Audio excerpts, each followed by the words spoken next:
Hey guys, welcome to BP, the Bible Perspective. We're continuing in our series, Christians Should Have Better Sex Than Porn Stars. And before we continue, don't forget to hit like and subscribe to the channel. Like the videos, hit the notification bell for upcoming studies. Now, we've been talking about this subject. Remember, this subject was sparked by some questions that people have asked. Is it okay to watch pornography to spice up their marriage? And I said no, because pornography is fake. Pornography is acting. Furthermore, what God has given Christians is so much better than porn stars or pornography or the sex that you see in porn movies. Now, that's not to say that pornography doesn't inflame the lust, and it certainly provides a fantasy. That fantasy really incites the lust. And not only among men, but a number of women growing in the viewership of pornography. But it's acting. So what you think that you're watching in those films is not real. The vast majority of porn stars that act, those acts that they're performing, mean absolutely nothing to them. They don't get any pleasure, no fulfillment. They only get paid. But for Christians, we have so much more. And so in the first few videos, we talked about what God created in marriage. And we talked about how God created Adam and Eve. And in that relationship, it was, of course, the purest of relationship because there was nothing hindering them. No past, no hurts, no trauma, no even physical ailments. But then sin happened, they sinned, and everything changed from that perspective. So everything that could go wrong with what God created happened because of sin. Now, Jesus has come. Now, we can look at this from two perspectives. First of all, Jesus, when he died on the cross, he restored man. He reconciled man back to God. Man had a new life. He's born again. But that presents a problem. So now we can look at our life before Christ. And since most people, that's my opinion, I probably cannot give you an accurate number on this, but probably most people have sexual activity of one kind or another prior to getting married. And that's just happened over the last couple of generations. In a sense, in my lifetime, I can remember as a teenager, it probably was half and half. Half good girls, half bad girls, as we called them back then. But I want to go into asking this question. Why can't we explore? Why aren't we free to explore our sexuality? I mean, my body feels sex, right? My body wants sex. So why can't I gratify that? Now remember, we also define that since sin came into the picture. The word fornication now becomes a part of our dictionary. So there is the God-ordained sexual relationship. That relationship takes place in the confines of marriage. But from a sinful standpoint, fornication is the unlawful sexual activity between a man and a woman. It is the unlawful. We can say it is the sex outside of the God-ordained marriage. Now, fornication is also the selfish, self-centered use of a person, place, or things for one's own gratification. So, fornication is always and only selfish. It is only that. So, as a married man, if I commit adultery, the basis of that relationship is only selfish. Regardless of how I think I feel, I can say, oh, I'm in love with this person. It is selfish. And of course, any other activity. The one thing that and we said that these different acts, fornication is really all inclusive. And so fornication can be and include, but not limited to, of course, sex, premarital sex, adultery, although in Scripture you will find that there is sometimes a distinction between fornication and adultery, but the word fornication itself can include adultery, bestiality, homosexuality, pedophilia, necrophilia, sex with the dead. Now, while all the people are not the same, what they all have in common is that word fornication, which means the selfish use of a person, place, or thing for one's own gratification. Now, I said thing because sex toys are a multi-million-dollar business. Now, I'm not trying to be dramatic.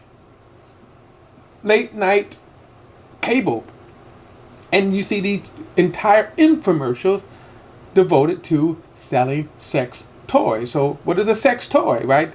I'm using a sex toy, okay, for my own gratification, right? Male or female. By the way, sex robots. It used to be these old balloons, right? You just literally have a balloon, you just blow up. It was a goofy looking balloon. But men would hump the balloons for what? Gratification. Now, they have smart, intelligent, well, I should say intelligent, but smart, computerized sex robots, soft to the touch, detailed, sculpted, both male and female. And again, what's the purpose? For one's own gratification. So, why is that wrong? Why can't I do that? Now, there are extreme forms of fornication, of course. Rape. Now we have to deal with child trafficking, sex trafficking, right? And you have these perverted people who will pay for people who are sex slaves.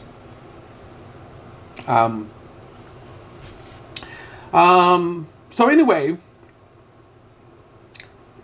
why is it wrong for me to explore my sexuality if I'm a single man? Or how about this? Is it wrong for me and my wife to have what's called an open marriage, right? Where we're free to have other sexual partners. There is what's called polyamorous relationships. Now,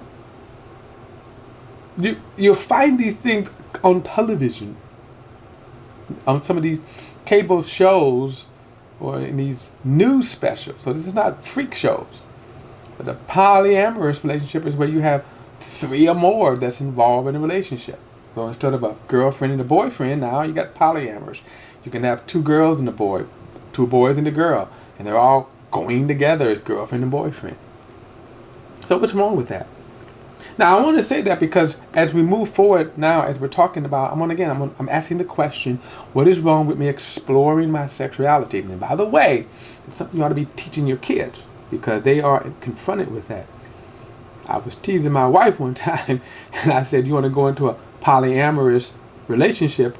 And my 16-year-old granddaughter yelled out in the back, wait a minute, hold up, not in here. So it shocked me because she was knowledgeable of this. That wasn't the first time she shocked me, but the first time we were talking about gays in her school. And she mentioned, so-and-so's bi. And she said it so casually. My point is, your children know about this. They're confronted with this. The social media. And many of you are watching this on Facebook and YouTube. The social media has brought the world closer. iPhones, iPads, computers. The world is closer. So that means people are exposed. They are exposed to the things of the world. It used to be, if you lived in a small town or a small community, neighborhood, there was an innocence about that. You didn't know the ways of the world. So in order for you to experience it, you had to kind of grow up and go off to college or go join the military. But now, it's right on your phone. So we need to understand these things. And in terms of sexuality in our relationships.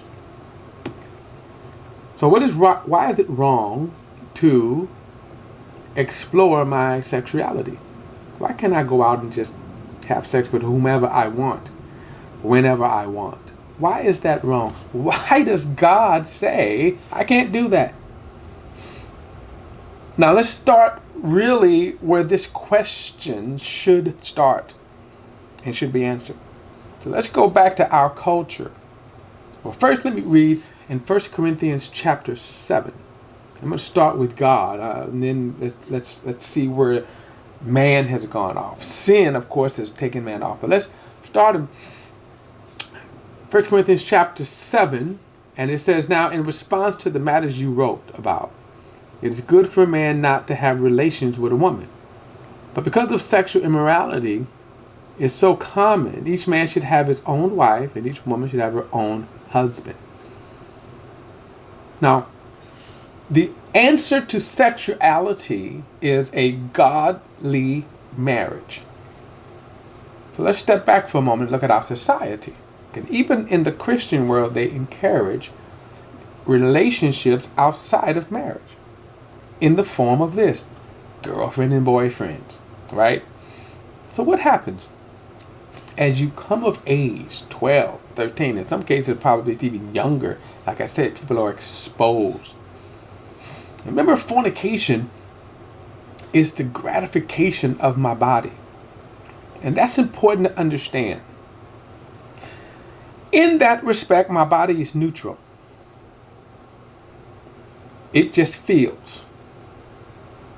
It wants to be gratified. It has to be controlled. And so if you don't control it, it will run amok. Right? You ever been gluttony? You ever drank to the point of what they call stupor drunk, passing out drunk, vomiting all over the place? We can go on and on and on with that. Sleeping. How about this? How about you sleep in the bed? Just lazy. Laziness. See, anything that feels good, your body is down for. So when we're talking about our body, now when we come of age, or when we start getting into where now our body, we're aware of our senses, we're aware of the sexuality. Now, Paul just said, since this is so common, is if you want to fulfill that, or if you want to gratify that, he says, get married. But our culture is in conflict with this, because our culture says, just express your sexuality however you want. And in today's market, that is including even transgender homosexuality. Why is it wrong? We'll continue this in the next video. I'll see you then.